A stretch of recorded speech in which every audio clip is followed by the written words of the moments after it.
Hello class. मैं पवन।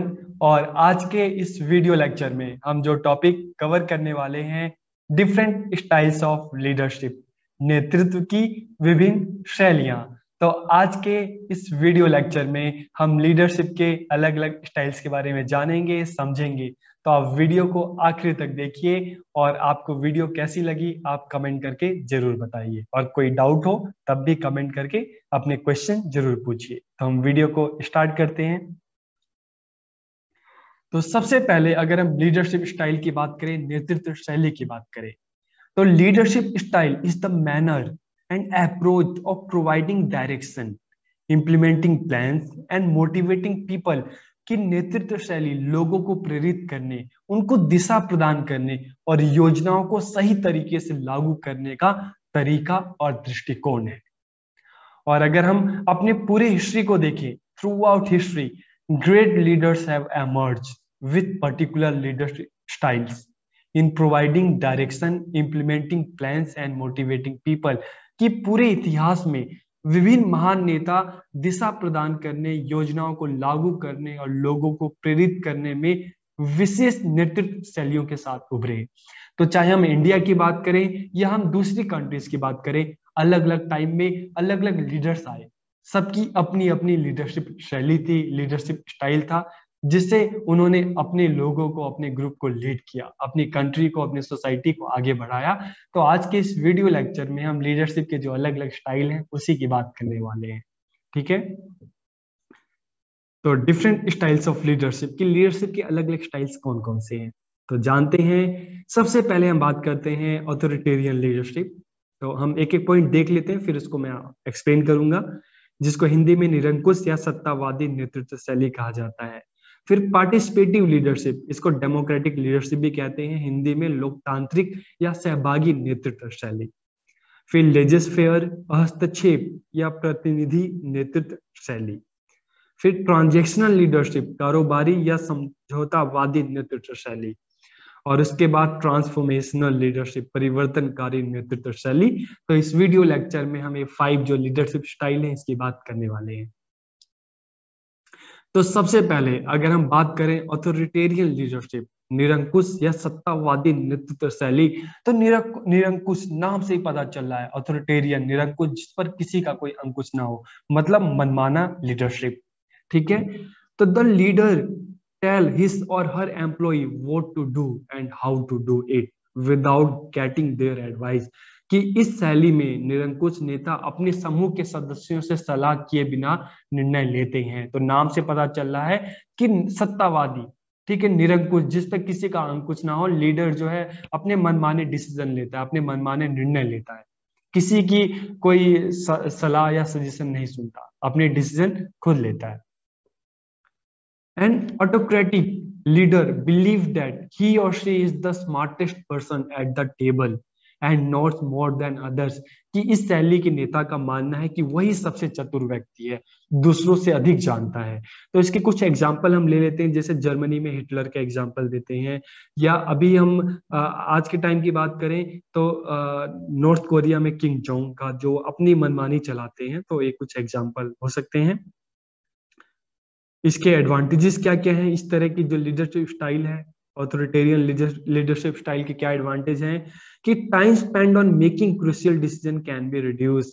कि महत्वपूर्ण निर्णय लेने में लगने वाला समय कम किया जा सकता है। कि अगर लीडरशिप किसी एक के पास हो तो जो भी डिसीजन होता है तुरंत लिया जाता है, उसमें टाइम कम लगता है, जो इसका एक एडवांटेज है। Command can be clearly emphasise, कि आदेश स्पष्ट रूप से दिया जा सकता है। कि जब लीडरशिप किसी एक के पास होती है तो जो भी डिसीजन होता है वो भी बिल्कुल क्लियर होता है, जो कमांड होती है बिल्कुल क्लियर होता है, किसी तरह का कोई डाउट नहीं होता। ठीक है। डाउट कब होता है, जब एक से ज्यादा लोगों के पास लीडरशिप होती है तब डाउट होता है कि किसकी माने किसकी ना माने। ठीक है। तो जब एक के पास होता है तो कमांड बिल्कुल क्लियर होती है। तो इसके एडवांटेज हैं। और अगर इसके डिसएडवांटेज की बात करें, नुकसान की बात करें, तो very strict leadership style can sometimes lead to employee rebellion. कि यह एक बहुत ही सख्त नेतृत्व शैली है जो कभी कभी कर्मचारी विद्रोह का कारण बन सकती है। कि अगर लोगों को दबाने की कोशिश की जाएगी, उन पर जोर जबरदस्ती की जाएगी, अपने निर्णय डिसीजन जबरदस्ती उनके ऊपर लादे जाएंगे, तो कई बार हो सकता है कि जो मेंबर्स हैं, जो कर्मचारी हैं, एम्प्लॉय हैं, उसका विद्रोह कर दे। It kill employee creativity and innovation, कि यह सदस्यों की रचनात्मकता और नवाचार को मारता है।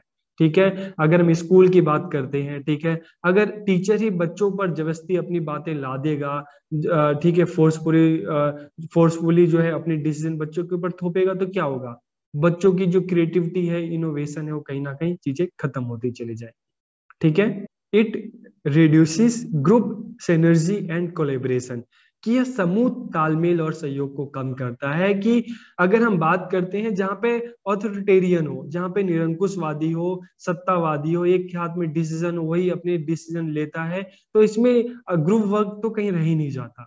ठीक है, तो इसलिए कहते हैं कि जो ग्रुप एनर्जी एंड कोलेबोरेशन जो है उसको रिड्यूस करता है, कम करता है, ग्रुप इनपुट इज रिड्यूस्ड, कि इसमें क्या होता है, समूह की जो कार्य क्षमता है वो कम होती है, क्योंकि इसमें ग्रुप वर्क होता ही नहीं है। ठीक है, तो ये इसके डिसएडवांटेजेस हैं। अब हम बात करते हैं पार्टिसिपेटिव और डेमोक्रेटिक लीडरशिप की। तो लोकतांत्रिक सहभागी नेतृत्व, लोकतांत्रिक नाम से ही आपको पता चल रहा है, जहां पे सहभागी, अगर हम पार्टिसिपेटिव, जहां पे सबका पार्टिसिपेशन हो, तो the leader includes more employ in the decision making process, कि इस शैली में अंतिम निर्णय लेने की प्रक्रिया में समूह के सभी सदस्यों को शामिल किया जाता है। अगर एक क्लासरूम की बात करते हैं, तो टीचर जो भी डिसीजन लेता है, जो भी क्लास में एक्टिविटी होती है, उसमें स्टूडेंट को इन्वॉल्व करता है। ठीक है, क्लास में जो भी एक्टिविटी है, चाहे टीचिंग लर्निंग है, उसमें बच्चों की भी पूरी इन्वॉल्वमेंट होती है, तो इसलिए तो इसको पार्टिसिपेटिव कह रहे हैं। The democratic leadership style consists of the leader sharing the decision making ability with group members by promoting the interest of the group members and by practicing social equality, कि लोकतांत्रिक नेतृत्व शैली में समूह के सदस्यों के हितों को बढ़ावा दिया जाता है, सामने वाले के इंटरेस्ट को देखा जाता है, और सामाजिक समानता का अभ्यास करके समूह के सदस्यों के साथ निर्णय लेने की क्षमताओं को साझा किया जाता है। मतलब एक ऐसी लीडरशिप, डेमोक्रेटिक एक ऐसी ऐसी लीडरशिप स्टाइल जहां पे सबका इक्वल पार्टिसिपेशन होता है, सिर्फ टीचर ही अपनी नहीं चलाता, बल्कि क्लास में जो भी कर रहा है उसमें बच्चों को भी इन्वॉल्व किया जा रहा है। तो सबका पार्टिसिपेशन है, सबका इन्वॉल्वमेंट है, तो इसलिए इसको डेमोक्रेटिक या पार्टिसिपेटिव लीडरशिप स्टाइल कहा जाता है। Team members does feel included, engaged and motivated to contribute, और जब टीम मेंबर्स की बात करें, क्लास में बच्चों की भी इन्वॉल्वमेंट होती है, इंगेजमेंट होती है, तो वो इंक्लूडेड फील करते हैं, खुद को क्लास के साथ जुड़ा हुआ फील करते हैं, महसूस करते हैं, और मोटिवेट होते हैं, और अपना काम और अच्छे से करने की कोशिश करते हैं। तो इससे समूह के सदस्य स्वयं को समूह का अंग मानते हैं, उस ग्रुप से जुड़ा हुआ महसूस करते हैं, जब उनकी भी इन्वॉल्वमेंट होती है, उनका भी पार्टिसिपेशन होता है, और बहुत अभिप्रेरित महसूस करते हैं, और निर्णय लेने की प्रक्रिया में अपना पूरा योगदान देते हैं। एक किसमें होता है, पार्टिसिपेटिव में, क्योंकि उनका पार्टिसिपेशन हो रहा है, क्लास में बच्चों का भी पार्टिसिपेशन हो रहा है। एडवांटेजेस क्या क्या है, it increases employ motivation and job satisfaction, कि ये सदस्यों की प्रेरणा और रोजगार के प्रति संतुष्टि स्तर को बढ़ाता है। अगर क्लासरूम में बात करें, तो क्या होगा कि बच्चे जो मोटिवेट होते हैं और क्लास में खुश रहते हैं, क्योंकि उनका भी पार्टिसिपेशन होता है, खुद को क्लास का एक मेंबर मानते हैं और अपने काम को अच्छे से करते हैं। It encourages use of employ creativity, कि ये कर्मचारी चाहे बच्चे, उनकी जो क्रिएटिविटी है, उनकी रचनात्मकता को प्रोत्साहित करता है, बढ़ाता है। A participative leadership style helps in the creation of a strong team, कि एक ऐसी लीडरशिप स्टाइल जहां पे सबका पार्टिसिपेशन है, सबको बोलने का मौका दिया जा रहा है, सबको जो भी एक्टिविटी है सबकी इंगेजमेंट है, तो ऐसे में क्या हो रहा है कि जो एक स्ट्रॉन्ग टीम बन रही है, एक मजबूत टीम के निर्माण में इससे मदद मिलती है। High level of productivity can be achieve, इसके द्वारा एक उच्च स्तर की उत्पादकता प्राप्त की जा सकती है। ठीक है, और अगर इसके डिसएडवांटेज की बात करें, decision making process become a time consuming, कि जब मिल के डिसीजन लिया जाता है, तो डिसीजन जल्दी अगर हम एक रिजल्ट पे पहुंच जाए तो बहुत कम होता है, तो इसमें डिसीजन लेने में टाइम लगता है। Communication failures can be sometimes happen, कि इसमें कम्युनिकेशन फेलियर का डर रहता है, कि अगर हम पार्टिसिपेटिव की बात करें, आपने किसी को कुछ कहा, किसी तक आपकी बात पहुंची नहीं पहुंची, तो इसमें इस तरह से कम्युनिकेशन फेलियर का भी डर रहता है कि आपकी बात सब तक पहुंची कि नहीं पहुंची। ठीक है, इसके बाद हम बात करते हैं लेजिस्फेयर डेलीगेटिव लीडरशिप स्टाइल। तो ये बिल्कुल ऑथोरिटेरियन का अपोजिट है, निरंकुशवादी का बिल्कुल अपोजिट है।